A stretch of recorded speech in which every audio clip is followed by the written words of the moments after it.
बिस्मिल्लाहिर्रहमानिर्रहीम। छोटी सी खबर अखबारात में छपी है। जब उस पर थोड़ा सा काम शुरू किया तो वो खबर बड़ी होती चली गई। खबर कुछ यूं है, उसका टाइटल कुछ इस तरह से है कि मोटरवे पर हैवी बाइक्स पर पाबंदी के खिलाफ केस की समाअत 10 अक्टूबर तक मुलतवी। इसका मतलब ये है कि पाबंदी के खिलाफ कुछ लोग अदालत में गए और वो केस की समाअत हुई। केस की समाअत को मुलतवी कर दिया गया 10 अक्टूबर तक। 10 अक्टूबर को दोबारा समाअत होगी। इससे यही मतलब लिया जा सकता है कि कभी मोटरवे पर हैवी बाइक्स की इजाज़त थी जिसको ख़त्म किया गया तो पाबंदी लगा दी गई, तो पाबंदी के खिलाफ कुछ लोग अदालत चले गए। मोहसिन अख्तर कियानी साहब की ये अदालत है और ये केस कब से उनके पास है? 2019 से केस वो सुन रहे हैं। हैवी बाइकर्स के 2019 में वकील हुआ करते थे बाबर सत्तार साहब। खुदा का करना ऐसा हुआ कि वो आज जज हैं इस्लामाबाद हाई कोर्ट के और उनका नाम सीनियर जजों में आता है। 2019 में ये केस शुरू हुआ था। बाइकर अदालत में चले गए थे। देखना यह है कि ये केस कब इख्तिताम पजीर होता है, कब इसका फैसला आता है। जैसा कि मैंने कहा कि इस खबर पर जब हमने काम शुरू किया तो ये खबर बड़ी होती चली गई। इस हवाले से मुझे अपने अखबार के लिए एक आर्टिकल भी लिखना था जो आज ही वहाँ पे देना था, आज ही वहाँ पे लगना है और कल शाया होना है। इस हवाले से मैंने इस खबर के हवाले से थोड़ा सा काम करने की कोशिश की कि कब क्या हुआ, कैसे इजाज़त दी गई, कैसे पाबंदी लग गई। तो मैंने मोटरवे पुलिस वालों से राब्ता करने की कोशिश की। थोड़ी देर के बाद उनके साथ राब्ता हो गया फ़ोन नंबर पर। ये PTCL का उनका फ़ोन नंबर है, उस पर मेरी बात हुई। मैंने उनसे पूछा तो जो नौजवान सामने बैठा हुआ था शायद वो पुलिस के तर्जमान थे। बहरहाल मोटरवे पुलिस कंट्रोल वालों का ये नंबर था। उस नौजवान को शायद इस हवाले से ज़्यादा इल्म नहीं था, मालूमात नहीं थी, तो उसने एक बीबी से बात करवा दी। उन्हें भी इस बारे में कोई ज़्यादा पता नहीं था। तो उन्होंने कहा ये कैसे हो सकता है कि मोटरवे पर कभी हैवी बाइक्स भी चलती रही हैं। मैंने उन्हें कहा कि ऐसा हुआ है, आप ज़रा चेक कर लीजिए। उन्होंने खुद ही कहा कि 10 मिनट बाद फ़ोन कीजिए। तो 10 मिनट बाद मैंने फ़ोन किया, उस वक्त तो फ़ोन ही लगा। बहरहाल कुछ देर के बाद मेरा उनसे राब्ता हो गया। उन्होंने बताया कि हाँ ऐसा हुआ था 2011 में। उनकी तरफ से कहा गया कि शायद ये 23 मार्च था, लेकिन एक दिन के लिए इजाज़त दी गई थी। जबकि जो मैंने खबर पढ़ी थी उसमें यह बताया गया था कि उन दिनों 2011 में जुल्फ़कार चीमा साहब IG मोटरवे थे और उनकी मौजूदगी में ये इजाज़त दी गई थी और ये 2 साल तक इजाज़त रही। लेकिन फिर ऐसे मामलात हुए कि 2 साल बाद ये इजाज़त ख़त्म कर दी गई। 2 साल तक बाइकर्स को बाइक चलाने की वहाँ पे इजाज़त थी, लेकिन हैवी बाइक चलाने वालों को ही इजाज़त थी। आम मोटरसाइकिल वाला ना पहले कभी वहाँ पे जा सकता था ना आज जा सकता है। बहरहाल ये खबर शाया हुई थी कि 2 साल तक इजाज़त रही।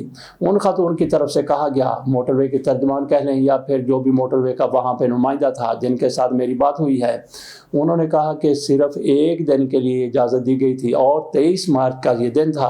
23 मार्च को एक रैली की इजाज़त दी गई थी हैवी बाइक वालों को। इसके अलावा कोई इजाज़त, उन्होंने कहा कि हमारे कागजों में ऐसा कुछ नहीं है, कुछ भी रिकॉर्ड में मौजूद नहीं है। ये उन खातून की तरफ से कहा गया। फिर मैंने कोशिश की कि किसी बाइकर से बात कर ली जाए। हमारे अपने एक दोस्त हैं, कई ग्रुपों में हमारे साथ वो शामिल हैं, वो कुछ लिखते लिखाते भी रहते हैं, इसलिए सहाफ़ियों के एक ग्रुप का भी वो हिस्सा है। सलमान हमीद खोखर साहब उनका नाम है। उनको मैंने फ़ोन किया, उनका फ़ोन नहीं लगा, अटेंड कॉल नहीं हुई। फिर मैंने एक्सप्लोरर डेन वाले, उनके साथ मैंने बात करने की कोशिश की, उनसे बात हो गई। उन्होंने कहा कि मुझे इस बारे में कोई ख़ास इल्म नहीं है। मकसूद चुगताई साहब, वो भी बाइक पर सैर व सियाहत करते रहते हैं, उनसे बात करने की कोशिश की गई तो उनका फ़ोन अटेंड नहीं हुआ। थोड़ी देर के बाद फिर सलमान हमीद खोखर साहब का फ़ोन आ गया। उन्होंने जो इंफॉर्मेशन दी वो बेहतरीन, वही दुरुस्त है, क्योंकि वो खुद भी उस टीम का हिस्सा थे, उस वफद का हिस्सा थे, उस ग्रुप का हिस्सा थे जिन्होंने मोटरवे पर सफ़र किया हैवी बाइक पर। उनकी तरफ से बताया गया कि ये हमें इजाज़त दी गई थी 2010 में और ये उनका काफिला लाहौर से चला कलर कहार तक गया। वहाँ पे उनको बाकायदा एक इस्तकबालिया दिया गया। मेरा ख्याल है कि जो उनके साथ मेरी फ़ोन पर गुफ्तगू हुई वो आपको सुना दी जाए। इसमें ना लिखत पढ़त कोई नहीं हुई थी। अच्छा, 2010 में आप लोग गए अदालत? नहीं, अदालत नहीं गए। हमने आला हुकाम से बात की कि हमें आप इजाजत दें मोटरसाइकिल चलाने की मोटरवे पे। जी जी। तो उन्होंने सिंपली हमारे साथ मीटिंग्स की। तो हमारे कुछ दोस्त हैं, उन्होंने हमारा साथ दिया और हमें वो 2010 میں جو آئی جی موٹر ویز تھے انہوں نے ہمیں اجازت دے دی کہ آپ اس کو باقاعدہ چلا سکتے ہیں جی اور اس پہ کوئی کانٹریکٹ سائن نہیں ہوا, کوئی لا نہیں تھا, کوئی کچھ نہیں تھا جی ٹھیک ہے. 30 مارچ 2010 کو ہم نے پہلی اناگریشن جو تھی اس کی موٹر وے کی, وہ ایک ریلی نکالی جو لاہور موٹر وے سے سٹارٹ ہو کے کلر کہار تک گئی, جس میں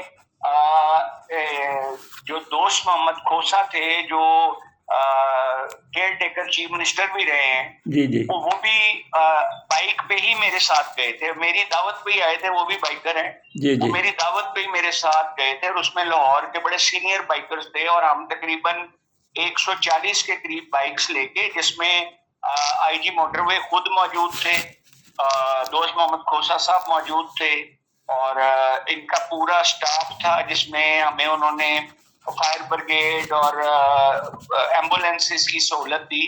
اور جی کلر کہار ریزورٹ کے اوپر انہوں نے بہت شاندار ظہرانہ دیا ہمیں. جی جی اس کا سارا ریکارڈ میرے پاس محفوظ ہے. جی جی تو اس میں کچھ لوگوں نے واپسی پہ بدتمیزیاں کی کہ اوور سپیڈنگ کی اور کچھ خلاف ورزیاں کی قوانین کی. جی جی تو انہوں نے پھر جب وہ ویڈیوز ہمیں دکھائیں تو وہ پھر انہوں نے اس کو بند کر دیا. جی جی جی ٹھیک ہے. بند کرنے کے بعد وہ کافی سال بند رہی. پھر ایک ایس او پیز ہم نے بنائے, وہ پھر نیگوشیشنز چلتی تھی ان کے ساتھ. تو پھر ایک ایس او پیز ہم لوگوں نے مل کے بنائے موٹر وے پولیس کے ساتھ, جس میں یہ تھا کہ 500 سی سی سے نیچے بائک نہیں ہوگی. جی بائک کا جو ہے وہ سرٹیفکیٹ ہونا چاہیے, جو موٹر ایگزامینر ہوتے ہیں نا, جو سرٹیفکیٹ بتاتے ہیں کہ یہ وہیکل جو ہے یہ فٹ ہے. جی جی ویلڈ لائسنس ہونا چاہیے بندے کے پاس. عمر 25 سال سے زیادہ ہونی چاہیے. اچھا جی. دو لین یوز کرے گا وہ, جی یعنی ایک بس لین اور ایک اوور ٹیکنگ لین, وہ تیسری لین میں نہیں آئے گا. اچھا جی. اور موٹر سائیکل کا جو چالان ہوگا وہ گاڑی. تو یہ بھی ایک سمجھ لیں کہ زبانی ٹریٹی تھا. تو اس میں پھر پرمیشن مل جاتی تھی اور یہ پرمیشن 7 days تک ویلڈ رہتی تھی. اچھا جی ٹھیک ہے. تو اس کے بعد پھر اسلام آباد کے کچھ بائکرز نے پرمیشن لینے کے 5 لوگوں نے ریسز لگائی موٹر وے پہ, جس کی وجہ سے پھر مکمل پابندی نہیں لگتی. پھر 2019 میں ہمارے دوست ہیں راشد صاحب, انہوں نے یہ ریٹ فائل کر دی اسلام آباد ہائی کورٹ میں. اچھا جی. تو اس کا ایک فیصلہ ہمارے حق میں آ چکا ہوا ہے اور اس پہ مزید فیصلہ بھی بائکرز کے حق میں ہے. لیکن موٹر وے پولیس جو ہے نا وہ ایکسیڈنٹ کی ذمہ داری نہیں لے رہی. اچھا جی. وہ کہتے ہیں ہمارے پاس اتنے سورسز نہیں ہیں, کیونکہ گاڑی کا ایکسیڈنٹ ہو جائے یا گاڑی خراب ہو جائے تو بندہ محفوظ رہتا ہے موسم سے بھی اور ایکسیڈنٹ سے بھی, کیونکہ وہ گاڑی ڈیمیج ہوتی ہے نا. موٹر سائیکل میں تو ڈائریکٹلی رائڈر نے ڈیمیج ہونا ہے. تو ایک تو انہوں نے کہا تھا جی ہمارے پاس کوئی ایمرجنسی وہ نہیں ہے کہ ہم ان کو کوئی سیکورٹی پرووائڈ کر سکیں. کوئی موٹر سائیکل خراب ہو جاتی ہے یا پنکچر ہو جاتی ہے تو ہمارے پاس کوئی ایسا ذریعہ نہیں ہے کہ ہم اس کو ریسکیو کر سکیں. جی جی ٹھیک ہے. تو انہوں نے پھر بائکرز کے اینڈ پہ کہا تھا جی آپ اس کا کوئی حل لے آئیں. جی تو ہم حاضر ہیں. ٹھیک ہے. تو وہ ابھی تک اس کا کوئی حل نکلا نہیں. جی ٹھیک ہے ٹھیک ہے. تو آج تک کی سٹوری یہ. جی بہت بہت شکریہ جی. تو یہ آپ نے گفتگو سن لی جناب سلمان حمید کھوکھر صاحب کی. کسی دن ایسا کرتے ہیں کہ ان کے پاس ان کے گھر چلے جاتے ہیں یا پھر ان کو یہاں پہ اپنے اسٹوڈیو میں بلا لیتے ہیں تو مزید تفصیلات ان سے پوچھ لیں گے. تو یہاں پہ ہم نے بات یہ کرنی ہے کہ کیا دیگر موٹر سائیکلوں کو رکشہ والوں کو بھی اجازت اسی طرح سے دی جا سکتی ہے جس طرح سے ہیوی بائک والوں کو اجازت دی گئی تھی, اور کیا ہیوی بائک والوں کو اس لیے اجازت دی گئی ہے کہ ان کا شوق ہے یا پھر یہ ان کی ٹریننگ کا حصہ ہے. یہ بھی سلمان حمید کھوکھر صاحب سے پوچھیں گے. جیسا کہ کھوکھر صاحب کی طرف سے بتایا گیا کہ اس میں کوئی ایسا معاملہ نہیں ہے, ان کی طرف سے جیسا کہ کہا گیا کہ اس پر ہمارا جلد اتفاق رائے ہو جائے گا اور کوئی نہ کوئی راستہ نکل آئے گا. جیسے ہی کوئی راستہ نکل آتا ہے, کوئی اتفاق رائے ہوتا ہے تو اجازت ایک مرتبہ پھر ان ہیوی بائک والوں کو دے دی جائے گی. لہٰذا انتظار کیا جائے محسن اختر کیانی صاحب کے فیصلے کا جو جلد آنے کی امید کی جا سکتی ہے. اجازت دیجیے. اللہ حافظ.